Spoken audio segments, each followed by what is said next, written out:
Olá, caros cursistas. Vamos dar continuidade ao nosso estudo de especialização do ensino de Sociologia no ensino médio. Segunda unidade, Epistemologia da imaginação sociológica, estranhamento e desnaturalização. As orientações curriculares nacionais, as OCNs de Sociologia, indicam uma disposição necessária do pensar sociológico, dois fundamentos ou princípios epistemológicos para o desenvolvimento do ensino da sociologia no ensino médio: estranhamento e desnaturalização.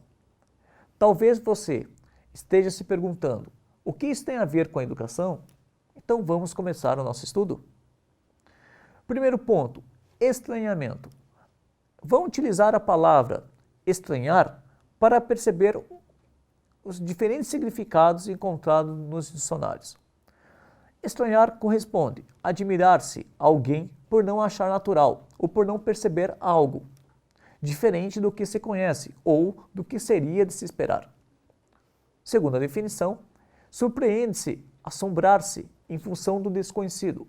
Por exemplo, estranha explicação do professor, estranha explicação do médico. Terceira, não se adaptar, sentir-se incomodado pela sensação desagradável diante de uma situação, de uma realidade. Por exemplo, os imigrantes estranham o clima, os costumes local. E o quarto, o último, não se conforma com alguma coisa, não se acomodar, rejeitar, impaciente com algo. Então, a partir dessas definições que encontro nos nossos dicionários, vamos dar sequência à ideia de estranhamento. Para a sociologia, corresponde espantar-se e não achar normal, não se conformar, ter uma sensação de insatisfação perante os novos fatos ou do desconhecimento de situações e de explicações que não se conhecia.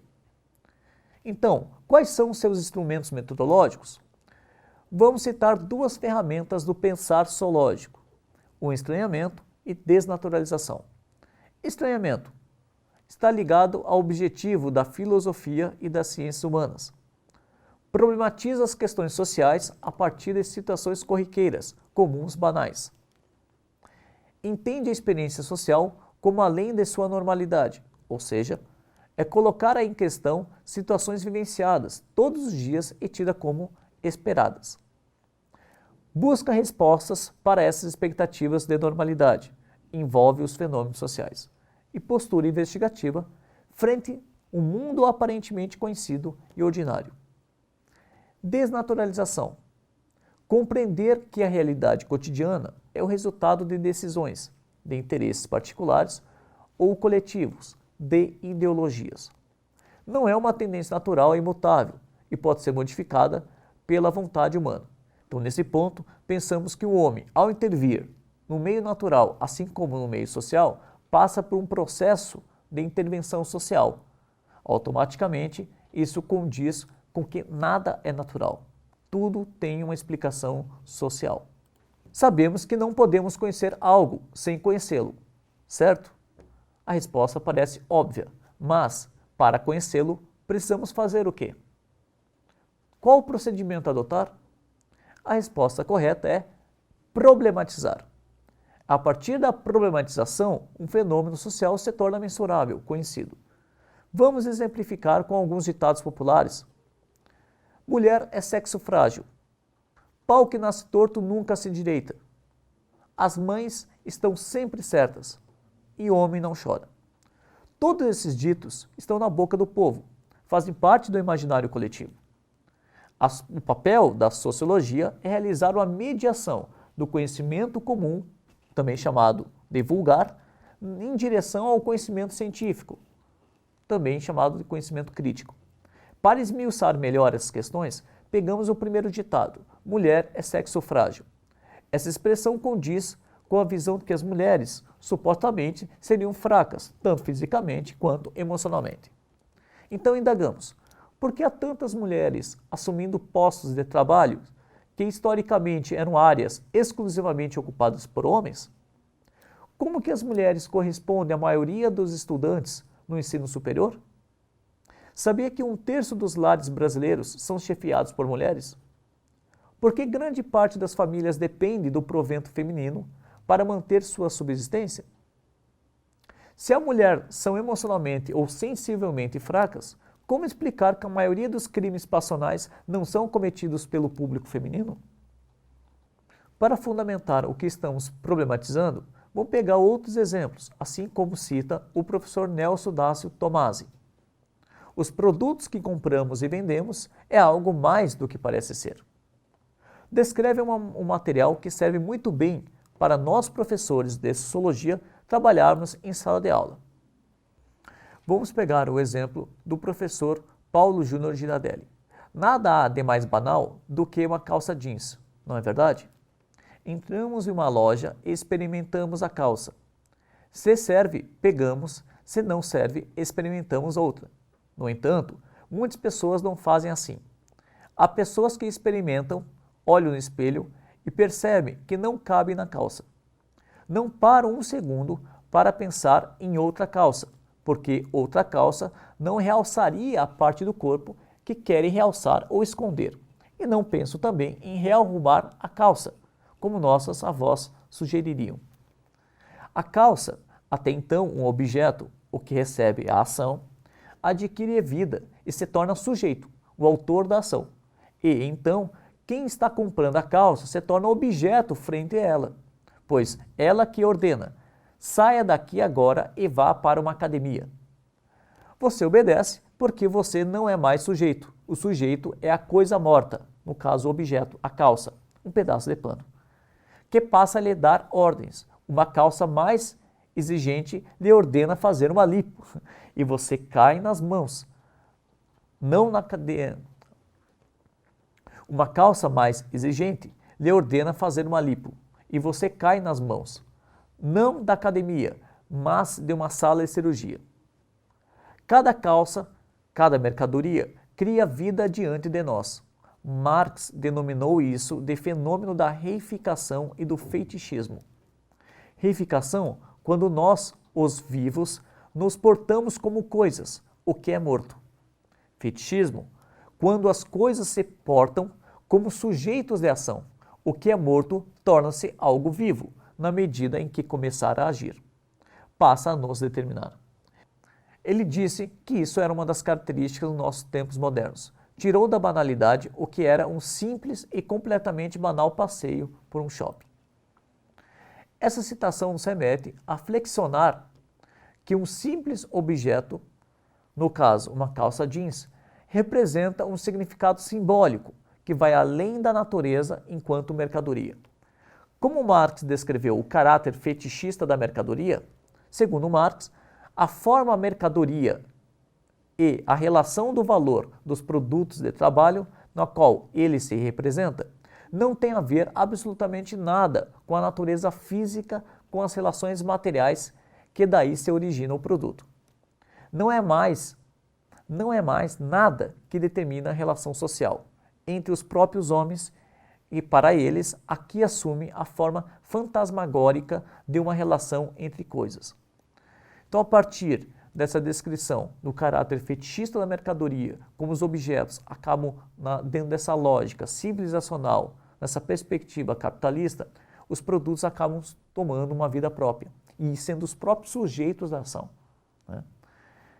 Citamos o vídeo Servidão Moderna.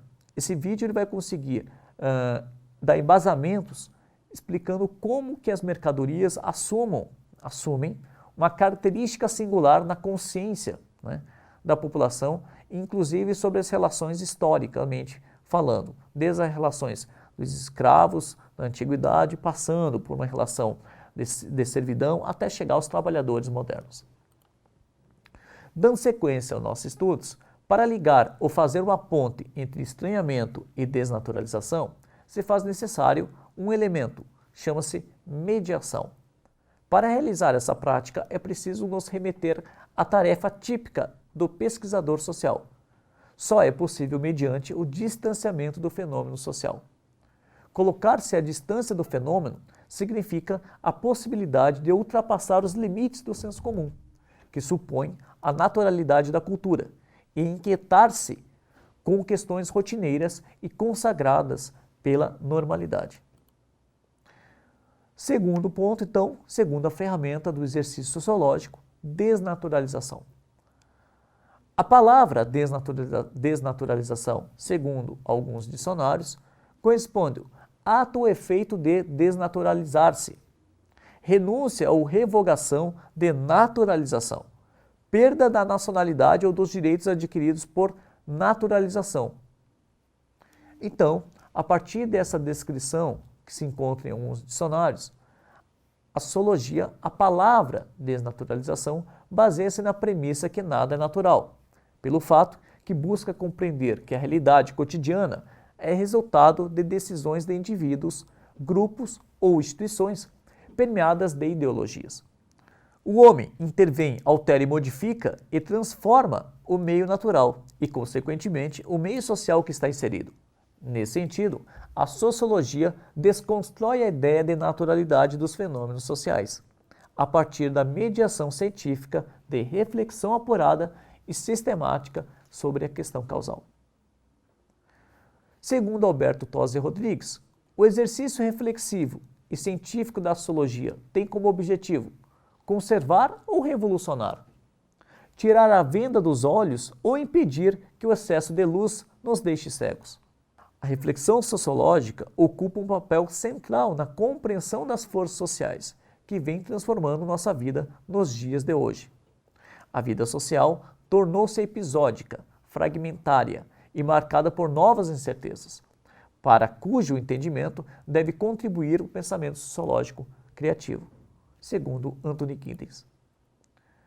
Quando há o empoderamento por parte do aluno como sujeito social que compreende a realidade que está em sua volta, também percebe o que se estabelece além dela. Assim, problematizando quando a existência de verdades absolutas, sejam elas na explicação do cotidiano ou na constituição da ciência. Vamos exercitar a nossa mente a partir do raciocínio sociológico? Na obra Modernização Reflexiva, Giddens, Beck e Lesch discorrem sobre mudanças que estão ocorrendo no período da modernidade, ou como outros autores mencionam, pós-modernidade, Zygmunt Bauman, Boaventura de Souza Santos, a partir do conceito de destradicionalização. Tal conceito não corresponde ao desaparecimento da tradição, como muitas pessoas falam, que os valores se perderam, mas a sua própria reorganização. Nesse sentido, a globalização, ao entrar em contato com as tradições, perpassa na transformação do tempo, do espaço, na experiência local. Ou seja, representa um processo estrutural de ordem planetária que coaduna com o conjunto de mudanças das condições básicas da vida social. Ela não produz necessariamente um mundo mais unificado, mas, ao contrário, produz uma fragmentação. Agora vamos para um próximo subtítulo, da imaginação à percepção sociológica, convite ao conhecimento. Começaremos apresentando esse tema para o nosso cursista a partir da citação de Flávio Sarandi. O ensino da sociologia é relevante exatamente porque pode revelar aos nossos alunos as intrincadas relações nas quais está inseridos e como essa pertence, exerce um profundo efeito sobre sua identidade, suas expectativas de vida, sua visão de mundo. Em poucas palavras, sabe-se que ele é e qual o lugar que ocupa na estrutura social. Mas esse conhecimento não será aprendido por meio de mera informação ao aluno ou de sua memorização. Ao contrário, apenas se realizará realmente se houver aprendizagem de um tipo especial de raciocínio, uma verdadeira mudança da atitude cognitiva por parte do aluno. Nesse ponto, citaremos então o nosso autor, sociólogo norte-americano Charles White Mills, que escreveu em 1959 o livro A Imaginação Sociológica, que fornece uma instrumentalização para a tomada de consciência de aspectos importantes na ação humana e da realidade que se manifesta. Nesse sentido, segundo Mills, capacita seu possuidor a compreender o cenário histórico mais amplo, em termos de seu significado para a vida íntima e para a carreira exterior de numerosos indivíduos. Permite levar em conta como os indivíduos, na agitação de suas experiências diárias, adquirem frequentemente uma consciência falsa de suas posições sociais.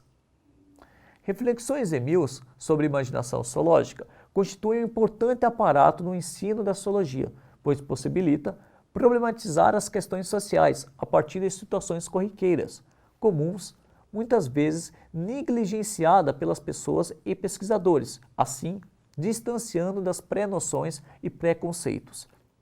Desenvolvê-la em nossos alunos propiciaria a capacidade de enxergar relações entre as suas vidas particulares e as estruturas sociais, a biografia e a história, o indivíduo e a sociedade. Para exercitar a imaginação sociológica, descrita por Mills, é necessário apontar as características da realidade social a partir de tais perguntas fundamentais que o autor elencou. Letra A. Como se estrutura essa sociedade? Quais são seus componentes essenciais? B. Qual é a posição dessa sociedade no desenvolvimento histórico humano? Quais são os processos característicos da construção da história? E a letra C. Que diversidade de homens predomina nessa sociedade? Quais aspectos os diferenciam uns dos outros? Qual é a natureza dessa variedade humana? Nessas condições, consideramos o desemprego. Quando em uma cidade de 100 mil habitantes, somente um homem está desempregado, isso é um problema social, descreve Mills. Mas para uma solução, examinaremos adequadamente o caráter do homem, suas habilidades, suas oportunidades imediatas. Mas quando numa nação de 50 milhões de pessoas, 15 milhões de indivíduos não encontram trabalho, isso é uma questão pública e não podemos esperar uma solução dentro da escala de oportunidades abertas às pessoas individualmente. A estrutura mesmo das oportunidades entrou em colapso. Para o sociólogo britânico Anthony Giddens, aprender a pensar sociologicamente, olhar de uma maneira mais ampla, significa cultivar a imaginação. Bom, a partir de Mills, Giddens vai utilizar a imaginação sociológica, descrevendo que, acima de tudo, exige de nós que pensemos fora das rotinas familiares de nossas vidas cotidianas, a fim de que observemos o modo renovado. Considere o simples ato de tomar uma xícara de café. O que poderíamos dizer a partir de um ponto de vista sociológico sobre esse exemplo de comportamento aparentemente tão desinteressante? Para desenvolver o raciocínio sociológico, Anthony Giddens classifica a ação de tomar uma xícara de café a partir de 5 pontos. O primeiro, como valor simbólico, como parte de nossas atividades diárias, é um ritual e convida à socialização. As pessoas criam uma rotina, não sair de casa sem antes tomar um café. Marcam um encontro para tomar café. Então essas características simbólicas que as pessoas criam no ato de tomar café, marcando encontros inclusive para tomar um café, representa então uma característica específica, no caso simbólica. O segundo corresponde à cafeína, uma substância que cria dependência, uma droga lícita. Mas as pessoas que a usam não são estereotipadas no sentido pejorativo por consumir ela. O terceiro representa o conjunto de relacionamentos sociais e econômicos que envolve a questão do café.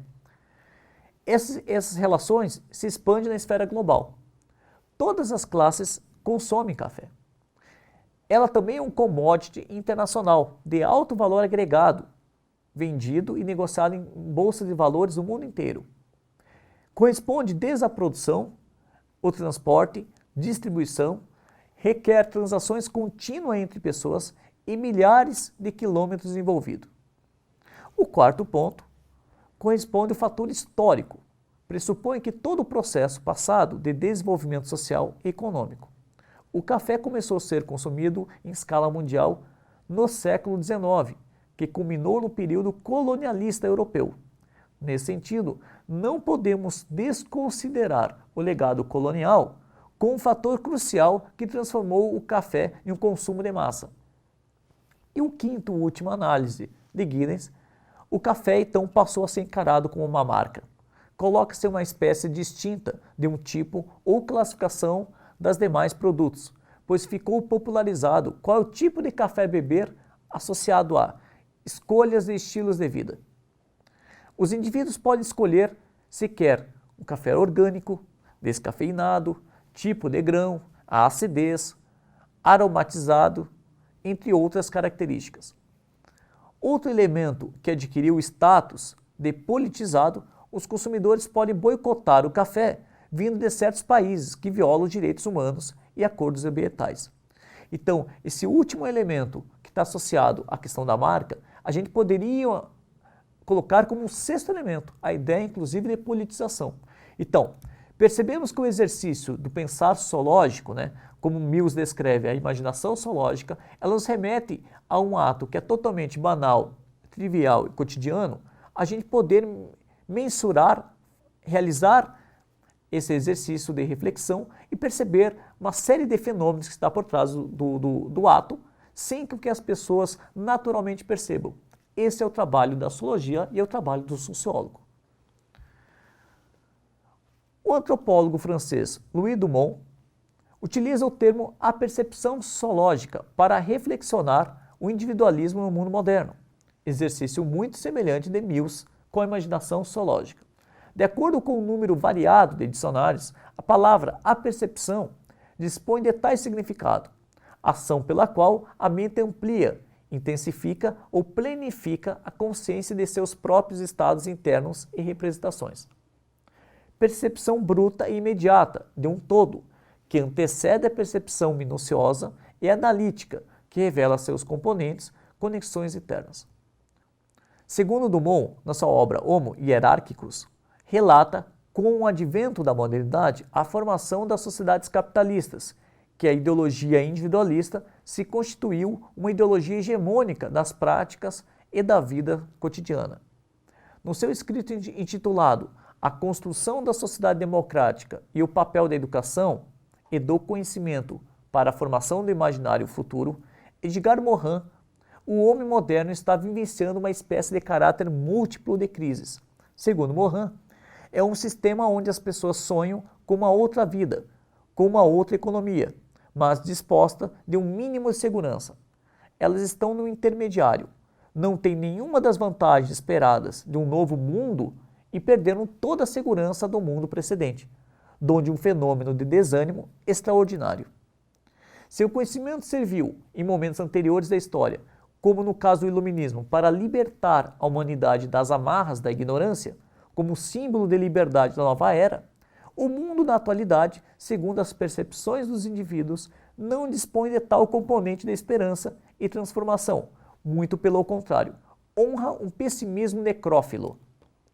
No capítulo intitulado sobre as artimanhas da razão imperialista de Pierre Bourdieu, relata que o paradigma do multiculturalismo traz na sua concepção de pluralismo cultural na esfera cívica, mas na concretude das relações mascara a principal questão, o não reconhecimento das culturas marginalizadas pelos cânones acadêmicos. Segundo Pierre Bourdieu, a noção polissêmica de mundialização tem como efeito, para não dizer função, submergir no ecumenismo cultural ou no fatalismo economicista os efeitos do imperialismo e fazer aparecer uma relação de força transnacional como uma necessidade natural. No termo de uma reviravolta simbólica baseada na naturalização dos esquemas do pensamento neoliberal. Conforme ressalta Walter Mignolo, a colonialidade no campo do conhecimento e no consumo é inevitável no processo da modernização. Para Bourdieu, a neutralização do contexto histórico-social resulta no esquecimento dos correlatos das condições históricas de origem.